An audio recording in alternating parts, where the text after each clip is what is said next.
होगा, और अगर सब मिलकर कोशिश करें तो रास्ता निकल सकता है। राजू के चेहरे पर एक उम्मीद की किरण जागती है। हाँ बाबा जी, अगर सब मिलकर काम करें तो हम पानी ढूंढ सकते हैं। हमने पहले कभी ये कोशिश ही नहीं की। लेकिन इतनी कठिन जमीन में नया कुआं खोदना आसान नहीं। मुश्किल जरूर है, नामुमकिन नहीं। अगर हम मिलकर काम करें तो ये हो सकता है। राजू खड़ा हो जाता है, उसकी आंखों में एक नई रोशनी है। तो फिर हम कल से काम शुरू करेंगे। मैं गांव के सभी युवाओं को इकट्ठा करूंगा, हम मिलकर नया कुआं खोदेंगे। यह कहते हुए वह शामू के साथ गांव के दूसरे युवाओं को बुलाने के लिए निकल पड़ता है। कहीं दूर से गरज की हल्की सी आवाज आती है, जैसे आकाश ने उनकी उम्मीदों की गवाही दे दी हो।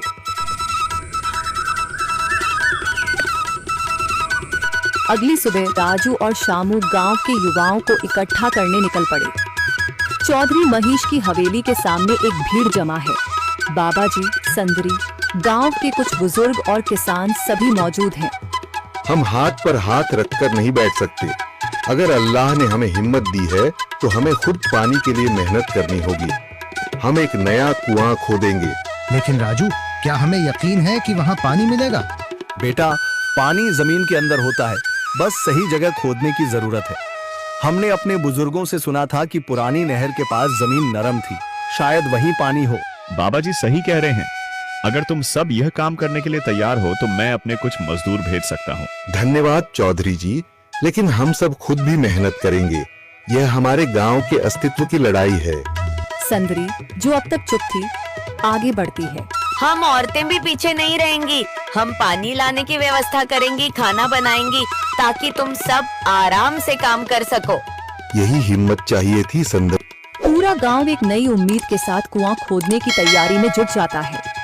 दूसरी ओर कुआं खोदने का काम शुरू हो चुका है। राजू, शामू और दूसरे युवा बेलचे चलाने लगते हैं। मिट्टी बाहर निकाली जाने लगती है। तेज गर्मी के बावजूद सब पूरी हिम्मत के साथ जुटे हुए हैं। दोपहर की तेज धूप जमीन आग की तरह तप रही है। गांव के लोग लगातार कुआं खोदने में जुटे हैं। हाथ छिलने लगे हैं, माथे से पसीना बह रहा है, मगर किसी ने हार नहीं मानी। महिलाएं पानी और सत्तू लेकर आती हैं ताकि पुरुषों को कुछ राहत मिले। हमें और गहराई तक जाना होगा। अब तक सिर्फ सूखी मिट्टी और पत्थर ही निकल रहे हैं। राजू, यह बहुत कठिन काम है। अगर हमें पानी न मिला। अल्लाह मेहनत करने वालों को कभी निराश नहीं करता बेटा। तुम सब अपनी कोशिश जारी रखो, पानी जरूर निकलेगा। हिम्मत मत हारो। अगर अब रुक गए तो फिर कभी पानी नहीं मिलेगा। सभी फिर से जोश में आकर काम में जुट जाते हैं, मगर सूरज की तपिश बढ़ती जा रही है और कई लोगों की सांसें तेज चलने लगती हैं। तभी एक तरफ से रामलाल और उसके आदमी हंसते हुए आते हैं। अरे भाई, तुम्हें लगता है कि जमीन तुम पर रहम करेगी? हाँ हाँ, ना समझ लोग, ये सब बेकार की मेहनत है। रामलाल, हमारा हौसला मत तोड़ो। अगर तुम मदद नहीं कर सकते तो कम से कम मजाक भी मत उड़ाओ। मदद? हाँ, मैं अपने कुएं का पानी बेच सकता हूँ, मगर मुफ्त में नहीं दूंगा। राजू सब अनसुना कर फिर काम में लग जाता है। शाम होने लगती है, लेकिन अभी तक पानी का नामो निशान नहीं। कुछ लोग मायूस होकर पीछे हटने लगते हैं। राजू, शायद रामलाल सही कह रहा है, यह सब बेकार है। नहीं शामू, हमें हार नहीं माननी। अगर आज हार गए तो फिर कभी हिम्मत नहीं कर पाएंगे। तभी अचानक फावड़ा किसी कठोर चीज से टकराता है। एक अजीब सी आवाज आती है। राजू चौंक कर देखता है और जल्दी जल्दी मिट्टी हटाने लगता है। अचानक एक ठंडी लहर महसूस होती है। सभी लोग दौड़कर आते हैं। जैसे जैसे मिट्टी हटती है, नीचे से गीली जमीन नजर आने लगती है। सब हैरान रह जाते हैं। सुभान अल्लाह, मैंने कहा था ना, अल्लाह हमारी मेहनत को जाया नहीं करेगा।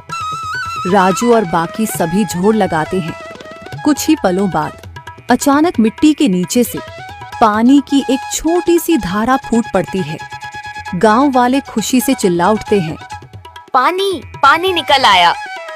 यह अल्लाह की कुदरत है रामलाल, जिस पर तुम्हें यकीन नहीं था। पूरा गांव आनंद से झूम उठता है। लोग एक दूसरे को बधाइयां देते हैं। औरतें दुआ करने लगती हैं। कुछ दिन बीत चुके हैं। गांव वाले नए कुएं से पानी भर रहे हैं, खेतों को सींच रहे हैं और जिंदगी फिर से